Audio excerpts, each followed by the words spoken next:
श्री भूमिया देवाय नमः। रक्ष रक्ष मुन्ने सिंहाय नमः।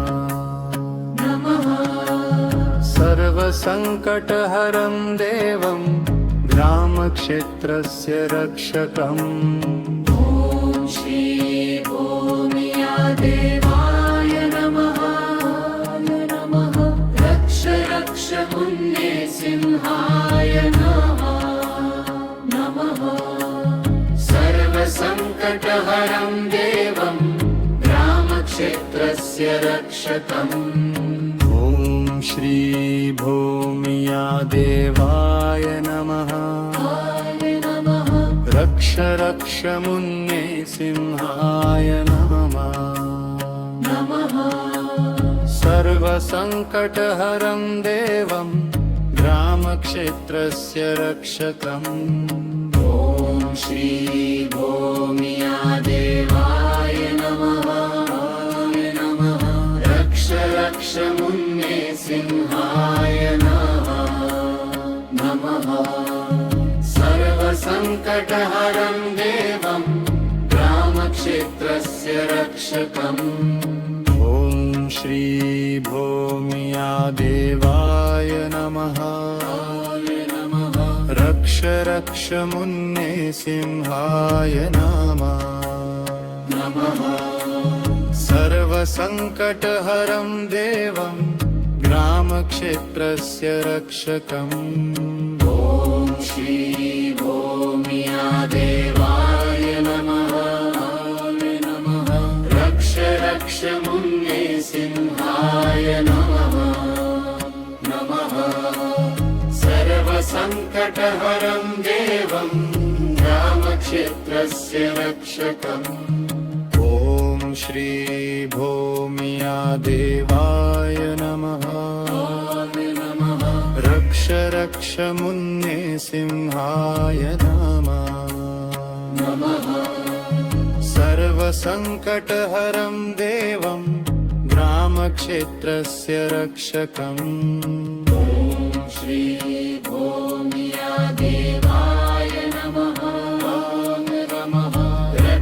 रक्ष मुन्ने सिंहाय नमः।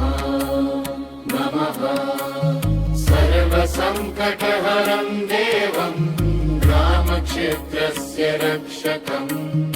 ॐ श्री भूमिया देवाय नमः। रक्ष रक्ष मुन्ने सिंहाय नमः। सर्वसङ्कटहरं देवं ग्रामक्षेत्रस्य रक्षकम्। ॐ श्री भूमिया देवाय नमः। रक्ष रक्ष मुन्ने सिंहाय नमः। सर्वसङ्कटहरं देवं ग्रामक्षेत्रस्य रक्षकम्। श्री भूमिया देवाय नमः। रक्ष रक्ष मुन्ने सिंहाय नमः। सर्वसङ्कटहरं देवं ग्रामक्षेत्रस्य रक्षकम्। ॐ श्री भूमिया देवाय नमः। रक्ष मुन्ने सिंहाय नमः। सर्वसङ्कटहरं देवं ग्रामक्षेत्रस्य रक्षकम्। ॐ श्री भूमिया देवाय नमः। रक्ष रक्ष मुन्ने सिंहाय नमः। सर्वसङ्कटहरं देवं ग्रामक्षेत्रस्य रक्षकम्। ॐ श्री भूमिया देवाय नमः। रक्ष मुन्ने सिंहाय नमः।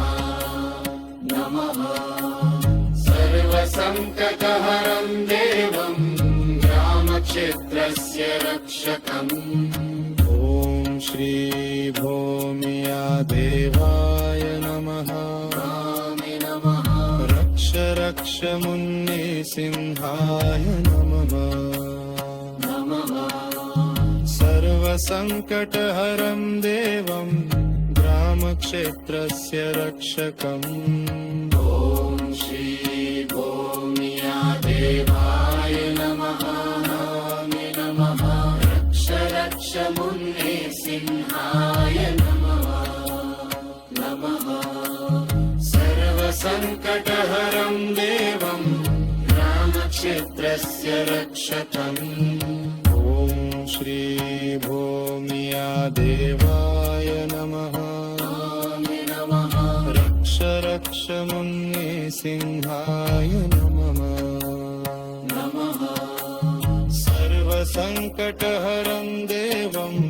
ग्रामक्षेत्रस्य रक्षकम् ॐ श्री भौम्या देवाय नमः स्वामी नमः रक्ष रक्ष मुन्ने सिंहाय नमः नमः सर्वसङ्कटहरं देवं ग्रामक्षेत्रस्य रक्षकम् ॐ श्रीभौम्या देवाय नमः स्वामी नमः रक्ष रक्ष मुन्ने सिंहाय नमः नमः सर्वसङ्कटहरं देवं ग्रामक्षेत्रस्य रक्षकम् ॐ श्री भौम्या देवाय नमः स्वामी नमः रक्ष रक्ष मुन्ने सिंहाय नमः नमः